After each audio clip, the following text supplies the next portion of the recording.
이른바 대리민원 의혹의 공익신고건과 관련해 방송통신심의위원회는 오늘 서울 남부지검에 수사를 의뢰했다고 밝혔습니다. 수사 대상은 성명불상의 방심위 사무처 직원. 적용 혐의는 개인정보보호법 위반인 것으로 알려졌습니다. 방심위는 민원인 정보는 민원을 접수한 방심위 내부에서 유출된 것이 아니라면 외부에 공개되는 것이 사실상 불가능하다며 사무처 직원이 정보를 외부에 유출하고 그 과정에서 직간접적으로 언론에 제공한 것으로 강하게 추정된다는 입장입니다. 하지만 수사기관에 제보자에 대한 별다른 물증은 제출하지 않은 것으로 알려졌습니다. 류일임 방심위원장은 어제 성명을 통해 내부 특별검사와 수사 의뢰 등 제보자를 색출해내겠다는 방침을 밝힌 바 있습니다. 오늘 김홍일 방송통신위원장 후보자 인사청문회에서도 이 문제가 거론됐습니다. 류일임 위원장이 이 공익신고자를 수사 의뢰하겠다고 공개적으로 발표한 바가 있습니다. 적절합니까 안 합니까? 권익위원장을 하셨기 때문에 그래서 제가 아까 묻습니다. 말씀드렸습니다. 공익신고자라면 자, 그러면 제가 다시 질문하겠습니다. 보호를 받아야 된다. 실제 방심위는 내부 특별감사에 착수했지만 정식 인사 발령 없이 감사 주체와 대상조차 비공개로 이뤄졌습니다.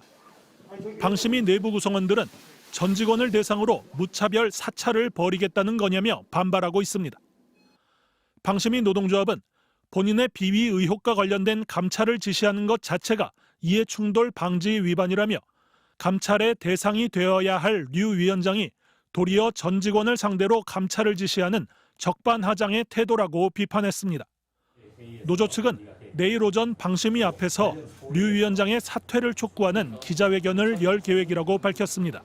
MBC 뉴스 조이명입니다. 지난 9월 12일 열린 방송심의 소위원회. 류일임 방심위원장은 직원에게 JTBC 뉴스룸이 지난해 2월 보도한 내용과 관련된 민원이 없었는지 물었습니다. 해당 보도는 2011년 당시 윤석열 대검 중수 이과장이 부산저축은행 사건을 수사하면서 대출 브로커에게 커피를 타주며 봐주기 수사를 했다는 내용으로 검찰은 이를 허위 보도로 보고 현재 수사 중입니다. 류 위원장의 물음에 직원이 다수 민원이 있다고 답하자 류 위원장은 해당 민원은 언제 심의하느냐고 물었고 다른 직원이 아직 심의 대상으로 올라와 있지 않다고 답했습니다.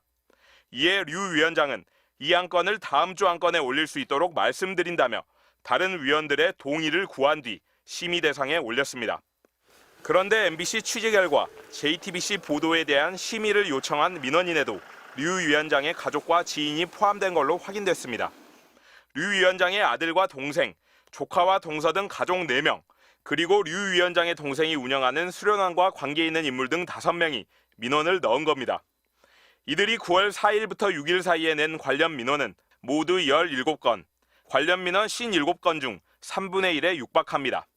2달의 심의 끝에 방심위는 지난달 JTBC에 과징금 2천만 원을 부과할 것을 의결했습니다. 과징금 결정이라는 거는 충격적인 결정이거든요. 민원 제기부터 최종 의결까지 심의 업무를 업으로 삼고 여기서 일해왔던 직원들 입장에서는 무언가 이상하다라는 생각은 많이 들었을 겁니다. MBC는 해명을 듣기 위해 류 위원장에게 거듭 연락을 취했지만 입장을 듣지 못했습니다. MBC 뉴스 이재욱입니다. 지난 9월 27일 방심위 내부 게시판에 올라온 글입니다. 류일임 위원장을 거명하며 뉴스타파 인터뷰 인용 보도 안건 심의를 왜 회피하지 않느냐고 공개 지적합니다. 그러면서 류 위원장에게 혹시 유사한 문장 구조의 민원을 제기한 다수의 민원인들이 누군지 알고 계시느냐고 묻습니다. 사적 조직적 동기에 의한 민원은 심의를 왜곡할 수 있다고 생각지 않느냐고도 지적했습니다. 3주 전 쏟아진 민원이 류 위원장과 연관됐을 거란 의혹이 내부적으로 공론화된 겁니다. 이해충돌 위반에 대해서 더 엄격해야 될 사람이 친인척이라든가 지인들을 동원해서 안건이 상정이 되도록 유도를 하고 그리고 심의에 임했다면은 그 자체로도 문제가 있는 것이고. 국민권익위원회에 접수된 공익신고서에서 신고자는 적어도 게시글 이후에라도 류 위원장은 가족, 지인 등 사적 이해관계자들이 민원을 넣은 사실을 알 수 있었지만 이를 신고하거나 관련 심의를 회피하지 않았다고 지적했습니다. 또 오히려 류 위원장이 심의 회피는커녕 사무처 직원을 통해 게시물 삭제 요청을 전달했다고도 밝혔습니다. 또 앞서 9월 14일에도 방심위 사무처 직원이 류 위원장 가족으로 추정되는 류모 씨가 민원을 했다고 보고를 했는데도 나흘 뒤 민원이 취하됐을 뿐이라고 당시 상황을 전했습니다. 누군지는 알 수 없지만 내부 게시판에 이 글을 공개적으로 쓴 거잖아요. 왜 회피하지 않느냐. 공공연하게 다 알았을 텐데. 결국 내부에서 연이은 문제 제기가 묵살되면서 국회와 권익위에 공익신고를 하는 방법밖에 없었다는 게 법률 대리인의 설명입니다.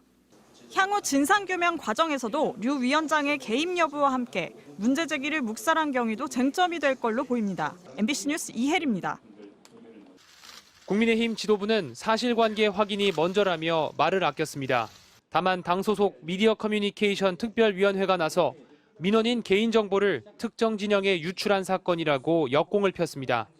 공익신고라는 포장지를 씌워 개인정보를 좌파 진영에 갖다 바쳤다며 민원 사주가 아니라 좌파 카르텔, 정치 공작이라고 주장했습니다.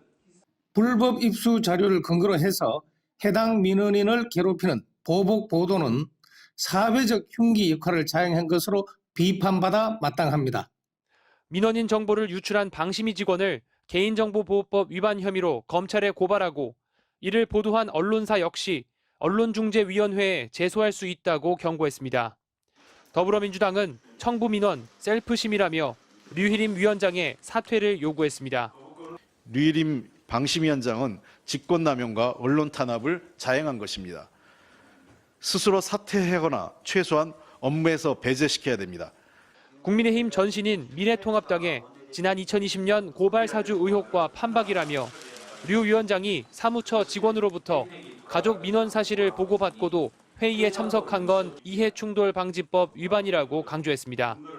민주당은 특히 이동관 당시 방송통신위원장이 엄중 조치하라고 발언한 이후 같은 문구의 민원들이 방심위에 쏟아졌다며 윤석열 대통령에게도 류 위원장을 파면하고 진상조사를 지시하라고 촉구했습니다.